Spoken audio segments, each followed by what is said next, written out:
What's good, Josh Shigamaka, and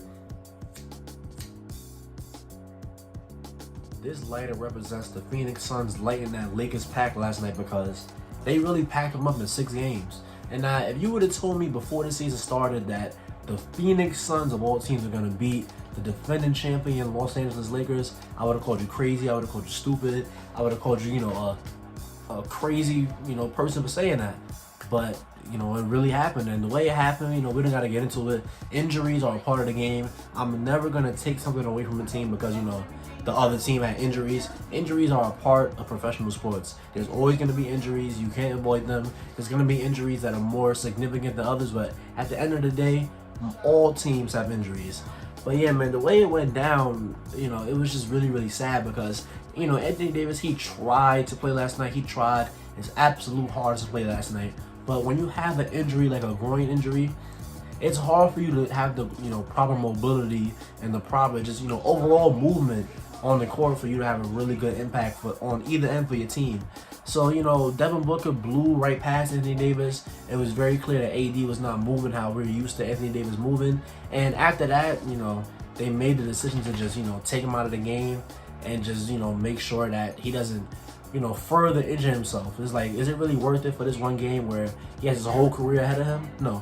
But I really just want to give the Phoenix Suns a lot of credit because I feel like people are going to try to, doubt them and, put an asterisk next to this series because AD got injured. Now, granted, I do believe if AD was healthy, this series ends in 6 games going the other way, but just because he was injured doesn't mean that the Phoenix Suns didn't have to play a good game in order to win, against the Lakers. I mean, it's still LeBron, it's still Dennis, it's still the roster looks kind of bleak after that, but it's still, LeBron James. A LeBron James-led team, beating LeBron with anybody around him is very hard to do, but LeBron actually has some solid dudes around this year, so to beat them was, amazing. And, shout out to Devin Booker for, shaking that empty stats, big numbers on a bad team. Like, shout out to Devin Booker for shaking that tag because the man averaged 29, 6, and 5 on 48% from the field and 42% from 3. And if that's not breaking that narrative, then I don't know what is. And that's really been the trend this playoffs. It feels like there's kind of a passing of the torch going on this series because this season. Because there's been a lot of young dudes who've been, shaking the bad team, good stats, narrative guy. And a lot of young guys have really just shown out in the playoffs this season. But yeah, man, the Phoenix Suns are really, really moving on. And to be honest, they can go as far as the NBA Finals to me because they have a really, really deep team. They have Devin Booker, who's one of the best scorers in the NBA. They have the point guard, Chris Paul, who can, defend and shoot, create off the dribble, all that kind of stuff. But I really want to talk about Cameron Payne because the way, like I said this in my other Laker video, but the way he has progressed along his career is nothing short of amazing to me because in 2017 he didn't belong on an NBA team, on the NBA roster, and now you're telling me in 2021 he's a big contributor to a team that beat the defending champions that had LeBron James on it. It's just an insane story, and just the reason the Lakers lost is mostly because of defense, because the offense, well, I want to say the offense was kind of, shaky a little bit, but it was mostly the three-point shooting. Everything else was fine, for the Lakers, but the three-point shooting and their overall defense just wasn't enough to beat the Phoenix Suns.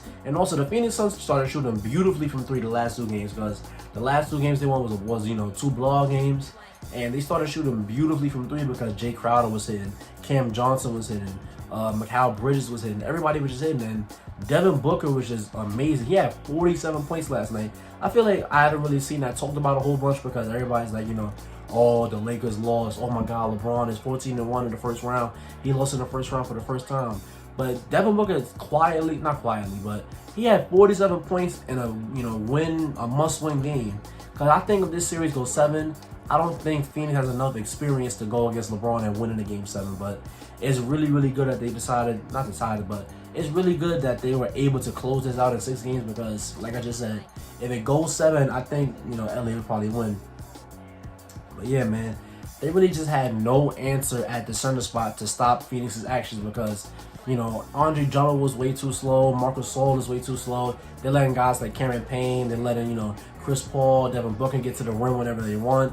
Devin Booker was, cooking Marcus Gasol and Andre Drummond in the in-between game, shooting a lot of mid-ranges because they can't really just protect the roll man. They can't protect the rim and tag and guard him at the same time. So Phoenix, and shout out to Monty Williams because he really coached his ass off in this series because he really exploited anytime Marcus Gasol or Andre Drummond was on the floor. He exploited the hell out of that, and I just want to give him credit for that. But a lot of people are talking about what this game means for LeBron's legacy and, the GOAT debate and the MVP debate. And, all that stuff is fine, to talk about once in a while, but folks are talking about it directly after the Phoenix Suns won. It wasn't just like, congrats to the Suns, congrats, to the Lakers for trying to battle it out, fighting through an injury-riddled season. It was as soon as the buzzer ended, it was like, oh man, what does this mean for LeBron's legacy? This does nothing for me for LeBron's legacy. His legacy is already set.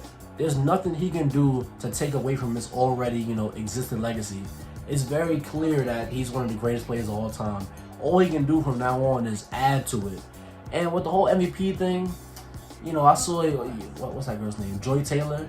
She tweeted out, it's a time to accept that Chris Paul is the real MVP. And honestly, no, he's not. He's not the real MVP. Chris Paul had a horrible series. Chris Paul, he averaged 9 points, 3 assists, and 7 rebounds on 38% shooting. He had a horrible, awful series. And granted, it was due to that shoulder injury, but I don't know how you can say Chris Paul deserves MVP after the series he just had.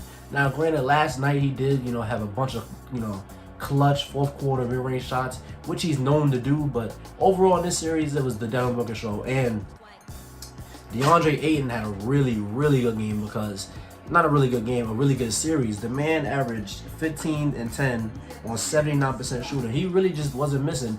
He was taking advantage of every opportunity he had. He was staying patient, waiting under the rim. He was bullying any mismatch he had. And, having Chris Paul as your point guard is going to get you a lot of easy looks as a center. And DeAndre Ayton just took full advantage of that.